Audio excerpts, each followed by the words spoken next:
इस प्रकार जिस कानून का हम पालन करते हैं, आखिर ये कानून बनता कैसे है? आखिर एक कानून बनाने के लिए क्या क्या प्रोसेस होते हैं, किस किस चरणों से गुजरना पड़ता है, किस प्रकार एक साधारण विचार पूरे देश का कानून बन जाता है, इन सभी मुद्दों पर हम चर्चा करेंगे।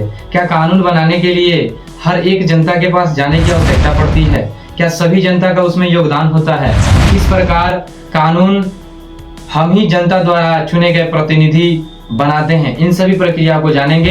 इसमें लोकसभा, राज्यसभा और राष्ट्रपति की क्या भूमिका होती है, इन सभी सवालों का जवाब आज की इस वीडियो में।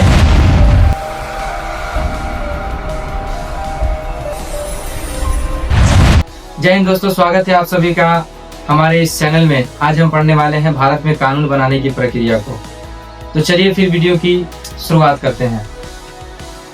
कानून यानी विधेयक कई प्रकार के होते हैं, लेकिन हम यहाँ साधारण विधेयक के बारे में चर्चा करने वाले हैं। विधेयक जैसे कि वित्त विधेयक, धन विधेयक, साधारण विधेयक, लेकिन आज हम चर्चा करने वाले हैं साधारण विधेयक के ऊपर। विधेयक क्या होता है? विधेयक का मसौदा तैयार, जब भी कोई कानून पारित करना होता है, सबसे पहले उसका मसौदा तैयार किया जाता है, उसका एक प्रारूप बनाया जाता है, जिसे हम विधेयक के नाम से जानते हैं, यानी बिल के नाम से जानते हैं। ये कौन बनाता है? कानून बनाने वाले से संबंधित मंत्रालय या विभाग इस विधेयक को तैयार करता है। फिर इस विधेयक को सबसे पहला चरण होता है कि अब ये विधेयक तैयार हो गया, इसका प्रारूप, कानून का प्रारूप तैयार हो गया। अब इसे सबसे पहले संसद में प्रस्तुत किया जाता है, चाहे राज्यसभा में प्रस्तुत करें, चाहे लोकसभा में प्रस्तुत करें। इन दोनों सदनों में से किसी एक सदन में इसे प्रस्तुत किया जाता है। प्रथम चरण ये कहलाता है, प्रथम वाचन कहलाता है।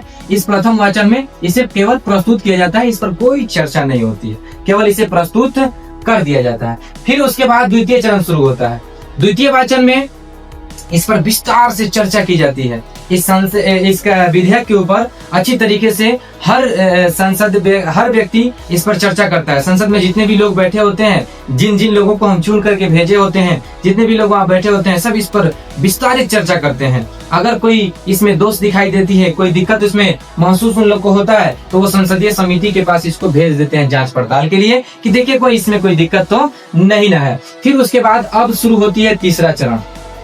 इसका तीसरा चरण शुरू होता है जिसमें मतदान होता है, यानी कि अब इसकी जांच भी हो गई, संसदीय समिति के पास भी इसको भेज दिया गया, इसका जांच हो गया, हाँ ये कानून सही सलामत है।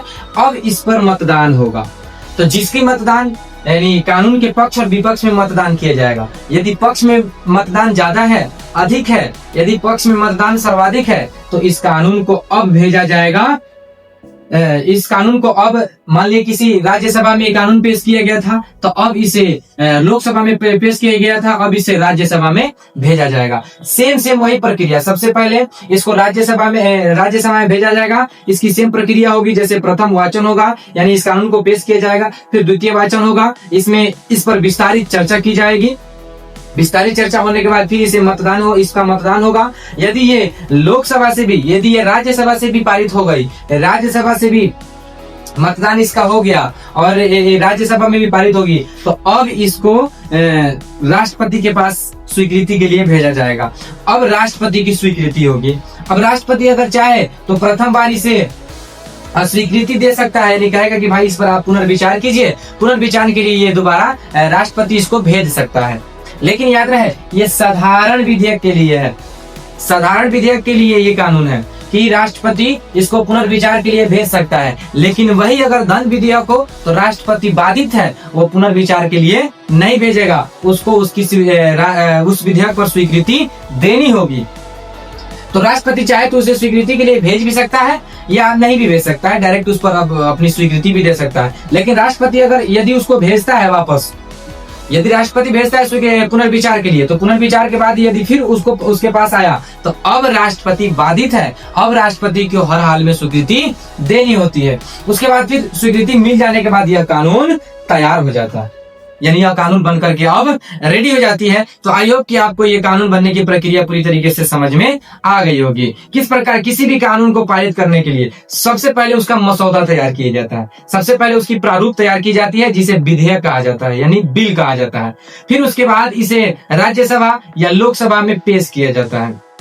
प्रथम वाचन में इस राज्यसभा या लोकसभा में पेश किया जाता है। फिर उसके बाद इसका द्वितीय वाचन शुरू होता है, उसमें इस पर विस्तार से चर्चा की जाती है। फिर उसके बाद विस्तार से चर्चा हो जाने के बाद इसका मतदान होता है। इस पर जिसकी बहुमत ज्यादा होती है, यानी पक्ष और विपक्ष में मतदान होता है। अगर पक्ष में बहुमत अधिक है तो इस कानून को अब मान लिया कि लोकसभा में अगर हम पेश किए हैं तो अब इसको राज्यसभा में भेजा जाएगा। यदि राज्यसभा में पहले पेश किए थे तो राज्यसभा से अब इसको लोकसभा में भेजा जाएगा। अब लोकसभा में भी यही सेम प्रक्रिया होगी। सबसे पहले इस पर प्रथम वाचन इसका होगा, इसको पेश किया जाएगा, फिर इस पर विस्तारित चर्चा की जाएगी, फिर उसके बाद मतदान किया जाएगा। उसके बाद वहां से भी अगर ये कानून पारित हो गई तो अब इसको राष्ट्रपति के पास स्वीकृति के लिए भेजा जाता है।